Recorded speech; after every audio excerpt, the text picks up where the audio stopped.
दोस्तों नमस्कार। Open secret YouTube channel में आपका स्वागत है। मैं आपका दोस्त आशीष चांद। दोस्तों आज का विषय है तुम निकल ही गए, you are out of the web. आपको मिल गया। हमें ये नहीं सोचना है कि आपको ये कैसे मिला। The very nature of things is infinitely variable. आपने खोजा, आपने पाया, and now you vouch for it. That is sufficient, that is commendable. Congratulations. अब आपको अपने चोजन पाथ पे बढ़ना है, आगे चलना है। Learning, growing, delivering, enjoying. दोस्तों ओपन सीक्रेट की तरफ से और मॉडर्न थॉट की तरफ से हम ये आपको बताते हैं कि यही है मोक्ष, यही है मोक्ष मार्ग। अब आप ओपन हैं। This openness will bring you affront many other thoughts, challenging your choice. You will be deviated by them. You would realize now that you have chosen yourself what suits you best. And even then, if ever you come across one that is highly intriguing, you will find it only to be a slight or maybe a leap modification in your field of interest. दोस्तों आपने अपने भव सागर के across जाने की शुरुआत कर ली है। बधाई हो आपको। Now you know for sure the happiness that you radiate for the world around, the fragrance that you exude. This alone is liberated life.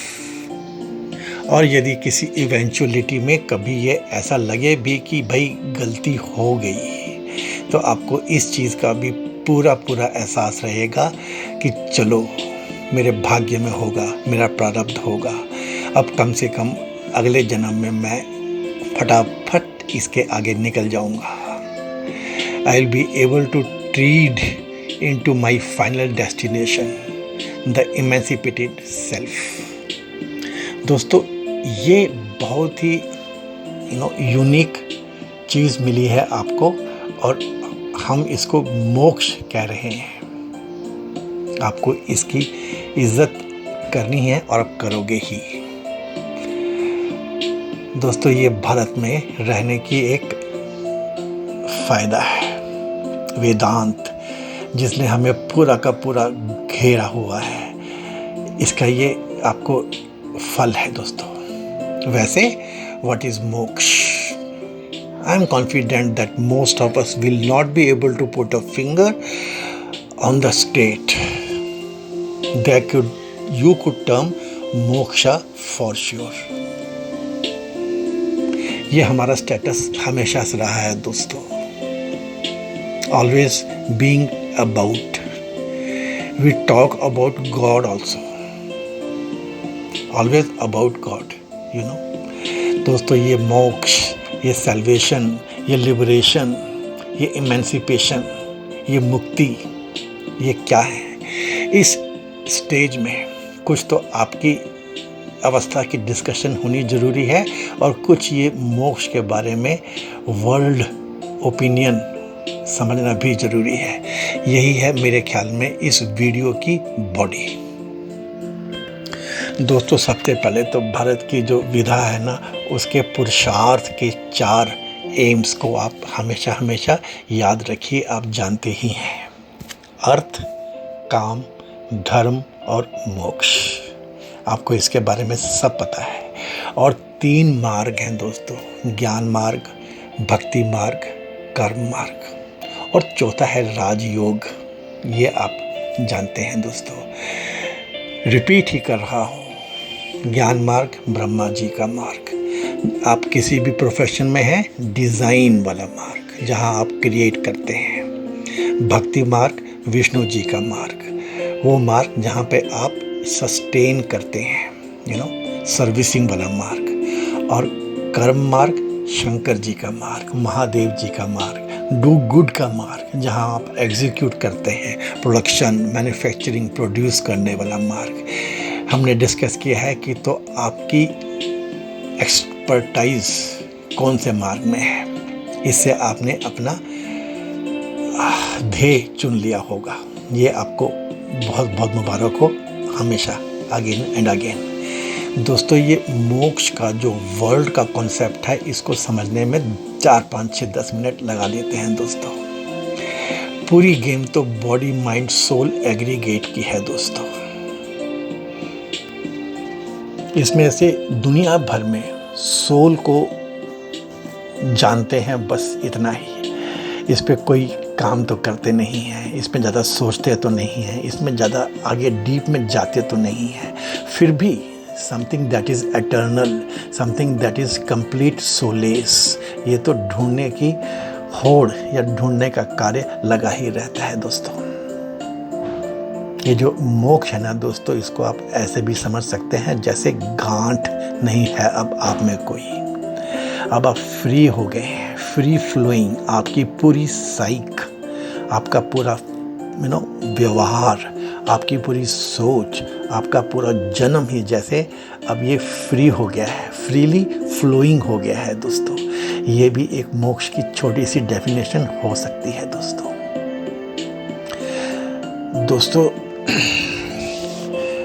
Ancient Egypt, वहाँ पे एक मॉरल कम्युनिटी थी जो लिविंग एंड द डेड में differentiate करती थी। It was important part of society. Ancient Mesopotamia में they conceived a world, nether world, जमीन के नीचे ये दुख का वर्ल्ड था, डार्कनेस का वर्ल्ड था। दुनिया में हमेशा से ही दोस्तों एक सेकंड डेस्टिनेशन रही है फॉर द वर्चुअस वंस। दोस्तों, ancient Iran, Zoroaster called upon human beings to align themselves with the good personalized, in the god Ahura, जो उनके भगवान थे। जापान में दोस्तों कहते हैं कि मरने के बाद जहाँ परिवार दफनाया गया है उसके पास ही दफना देते हैं। जीते जी तो पता नहीं साथ कितना रह पाए, मरने के बाद साथ रहना जरूरी है दोस्तों। दिस रीइंकार्नेशन दोस्तों जो है ना, ये वेस्टर्न टेक्स्ट्स में भी मिलती है। Socrates, Pythagoras and Plato, they are believed to be the dead lived again. ये दोस्तों बॉडी, माइंड, सोल में ना, जो सोल में ज़्यादा डेवलप नहीं होते हैं दोस्तों, जैसे जुडाइज़म हो गए, क्रिश्चियनिटी हो गए, ज़ोरोस्ट्रियनिज़म हो गए, इस्लाम हो गए, अलावा इसमें जो सैल्वेशन है ना दोस्तों, ये restoration of both body and soul है, ऐसा कुछ। और जैसे इंडिया है, इजिप्ट है, ग्रीक है, ईरान है दोस्तों, इसमें सैल्वेशन का मतलब होता है emancipation of soul from physical prison to some ethereal home. दुनिया के हर जोन में, हर एरिया में दोस्तों अपना कल्चर डेवलप हुआ होगा, अपनी सिविलाइजेशन डेवलप हुई होगी, अपना अपना concept of eternal, of God, of salvation develop हुआ होगा। इसलिए मैं तो कभी नहीं भूल पाता हूँ ये कन्वर्जन ने कितना पाप किया है मानवता के ऊपर। इतने विचित्र इनफाइनाइट तरीकों को इतना नैरो कर दिया, केवल 2 में या 3 मान लो हिंदुइज्म को जोड़ के। बहुत दुख का विषय है, ये आपको इस स्टेज पे समझ में आएगा। ऐसे हमने देखा कि और तो ज़्यादा मिलता नहीं है, सिर्फ इतना ही मिलता है दुनिया के बारे में। हाँ, हिंदुस्तान में, हमारे देश में थोड़ा डिटेल में और मिल जाता है। In Hinduism it is called mukti, liberation from the cycle of death and rebirth, samsara. Literally it is freedom from samsara. Moksha can be defined as freedom of soul to enter into a state of divine bliss, meditating and achieving one's dharma, detaching from material world and attaining divine understanding. हमारे यहाँ मोक्ष is the ultimate aim of life. It is liberation of soul from Maya, all bondages, desires and cycles of birth and death. Vedanta considers the world and the human entrapment within it to be a web of illusion. The penetration through it requires both mental training and attainment of liberating insight. ये है दोस्तों हमारे यहाँ पर वेदांत के हिसाब से रास्ता। Here the passage from bondage to liberation is transformation that permits you to see the truth behind the fog of ignorance. दोस्तों हमारे यहाँ जो वैष्णवाइट्स हैं ना, इनका तो ये है कि लव और सर्विस टू गॉड, बस यही है एक तरीका मोक्ष का। फिर दोस्तों हमारे यहाँ पर केवल्य वाले हैं, इनकी एक अलग ही धारणा है। ये तो कहते हैं कि जितने चक्र हैं उसमें से आपकी जो सोल है, जीव है, ये ट्रैवल कर जाएगा अगर आप एक तरीके से चलें और 10वें द्वार से सतलोक में पहुंच जाएगा, आपका 10वां द्वार खुल जाएगा। केवल्य वाले कहते हैं कि और जितनी भी विधाएं हैं, वेदांत है, व्हाटएवर, ये तो पार ब्रह्म के नीचे की ही चीज़ें हैं, सतलोक में ले जाने की कोई बात नहीं करता।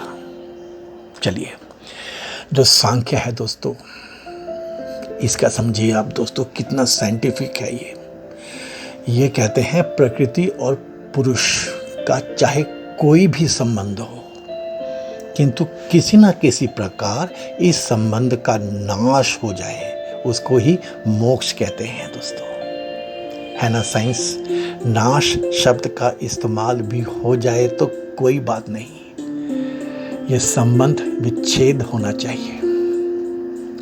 योग की अगर हम बात करें हमारे यहाँ, तो चित्त वृत्तियों के निरोध को ही मोक्ष कहते हैं, चित्त वृत्तियों के निरोध। दोस्तों भगवद गीता की बात करें तो liberation is the supreme and highest status beyond good and evil, an eternal and indestructible status, some kind of a supreme perfection. दोस्तों नारद पंचरत्न में कहा जाता है, any person who develops even a small amount of devotional service, फिर वो बिल्कुल care नहीं करता है हैप्पीनेस की, even if derive from any religiousness, any economic development और इवन ऑल काइंड्स ऑफ लिबरेशंस।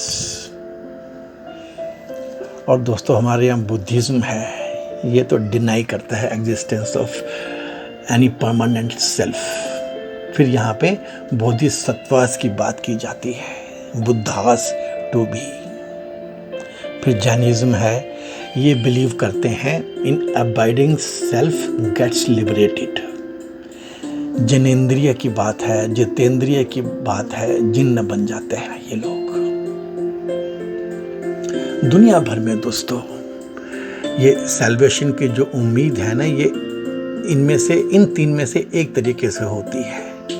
पहला है believe in efficacy, initiation ceremonies.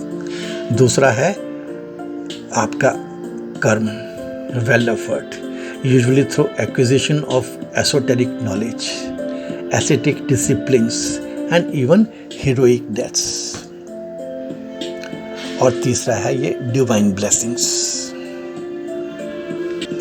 तो ऐसे दोस्तों पूरे दुनिया में आज तक बस यही कुछ जो ख़त्म हो गए और जो चल रहे हैं अभी, ये तरीके हैं सल्वेशन, मोक्ष पाने के दोस्तों, अल्टीमेट एम ऑफ लाइफ के बारे में। और आपको भी ये एक रूप में मिला है जो मोस्ट मॉडर्न वे है। इसको ऐसे ही रिकॉग्नाइज करना है आपने और एंजॉय करना है दोस्तों। आप ओपन सीक्रेट के व्यू के बारे में अगर मैं बात करूं तो एक बार हमने कबीर और पद्मनाभम की कहानी बताई थी आपको दोस्तों। मैं उसको फटाफट फिर से रिपीट कर देता हूं। इसमें हमारे महादेव जी का असर्शन है आपके लिए। पद्मनाभम साउथ से शुरू हो गया था शास्त्रार्थ करता हुआ।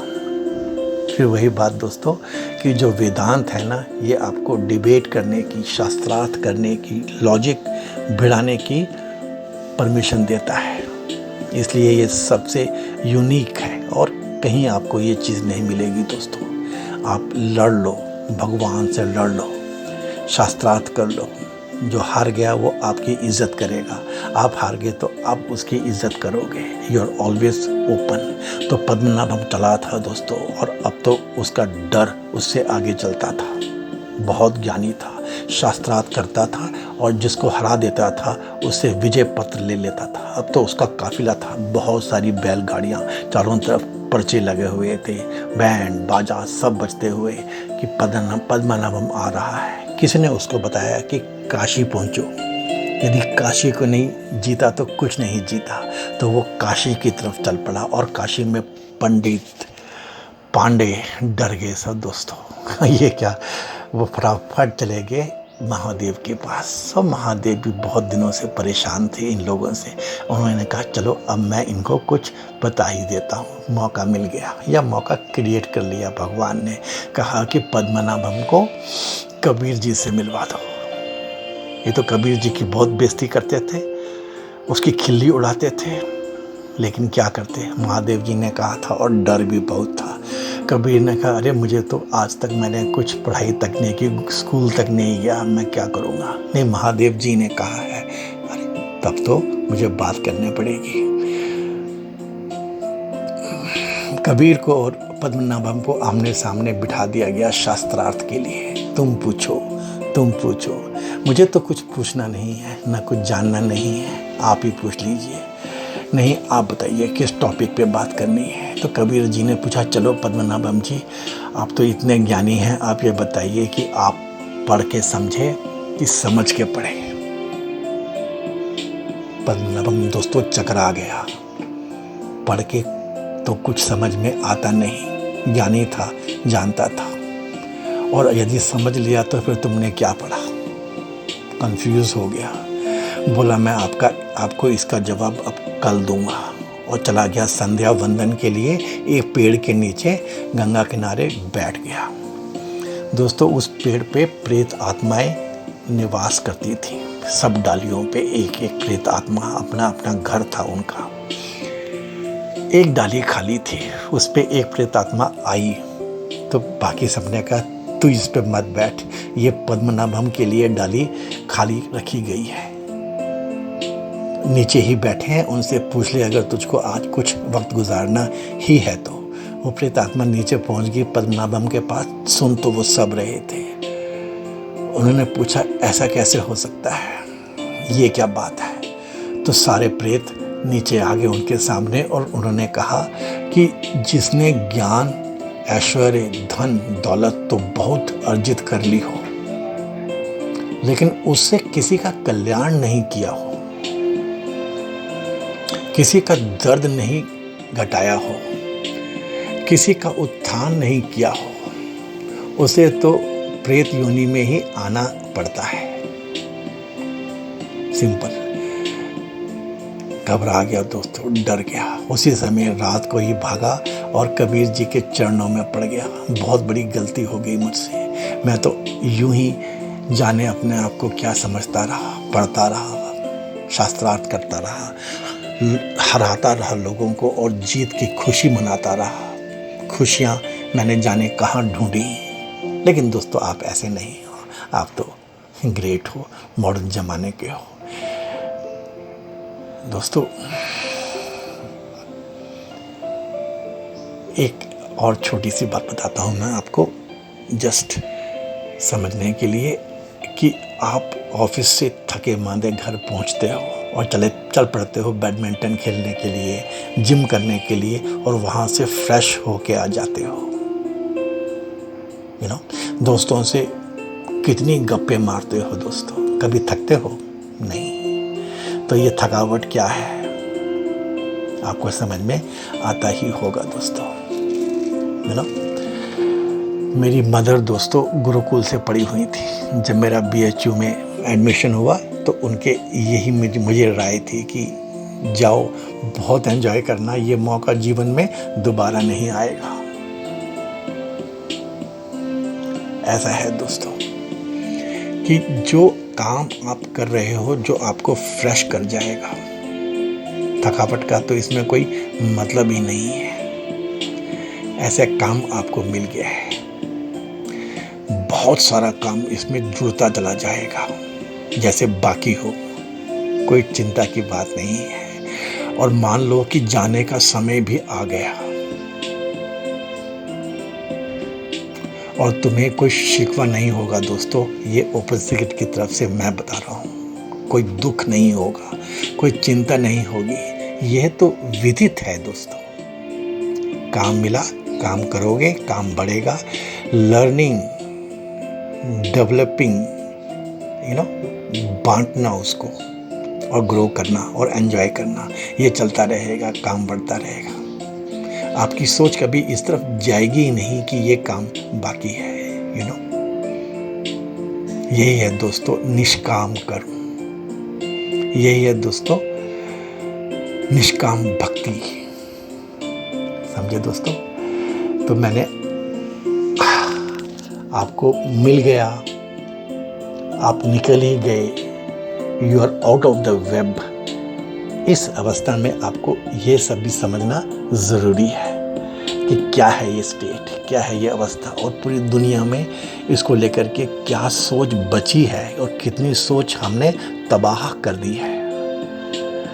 तो ऐसी दुनिया में, ऐसे युग में हम जी रहे हैं दोस्तों। शायद अब मैं कह सकता हूँ मैंने वेदांत आपसे डिटेल में डिस्कस कर लिया। अब मैं जरूर सांख्य दर्शन क्या है भारत का, पंचकोश ज्ञान क्या है भारत का, योग दर्शन क्या है दोस्तों, इसके बारे में आपसे बात करूँगा, जरूर बात करूँगा।